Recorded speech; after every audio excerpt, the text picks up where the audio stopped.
সেলিম দাঁড়া, তোরে তো আমার বন্ধু ভাবতাম, তোরে আমার বন্ধু ভাবতে লজ্জা করে। তুই একটা কালসাপ।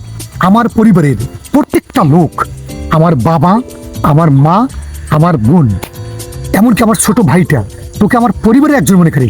সেইখানে তুই শালা কিন্তু আমার বোনকে ডিস্টার্ব করিস। আমি আমি তোর বোনকে ডিস্টার্ব করলাম মানে? ব্যাপারটা ঠিক বুঝতে পারলাম না। তাহলে শোন, তুই আমার বোনকে প্রেমের অফার দিস নাই? আমি তোর বোনকে প্রেমের অফার দিছি, কিন্তু আমি তোর বোনকে কখনো ডিস্টার্ব করিনি।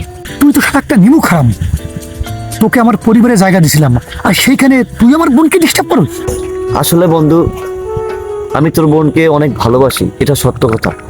তবে আমি তোর বোনকে জেনে শুনেই ভালোবেসেছি। আর তুই এটা খারাপ চোখে দেখিস না। কারণ কি, আমি চাই, আমার পরিবার চাই একটা সুন্দর একটা মেয়ে, সুন্দর একটা পরিবার। কারণ একটা পরিবার যদি সুন্দর হয়, সেই পরিবারের মেয়েটাও অবশ্যই সুন্দর হবে। আর আমি জানি তোদের পরিবারটা অনেক সচ্ছল একটা পরিবার, যার কারণে আমি তোর বোনকে ভালোবেসেছি। আমি জানি তুই এটা ভালো চোখে নিবি না। তারপর তুই বন্ধু একবার ভেবে দেখ, আমি কি তোর বোনের জন্য যোগ্য না? আমি তোর কথা বুঝতে পারছি, তুই কথাটা তো আমার কাছেও বলতে পারতি। আসলে কথাটা তোর কাছে বলার অনেক চেষ্টা করেছি, কিন্তু কখনো পাইনি বন্ধু। যা হোক, তোর বাবা মাকে আমাদের বাসায় আসতে বলিস, বিষয়টা আমি দেখবো অনেক। আচ্ছা ঠিক আছে বন্ধু।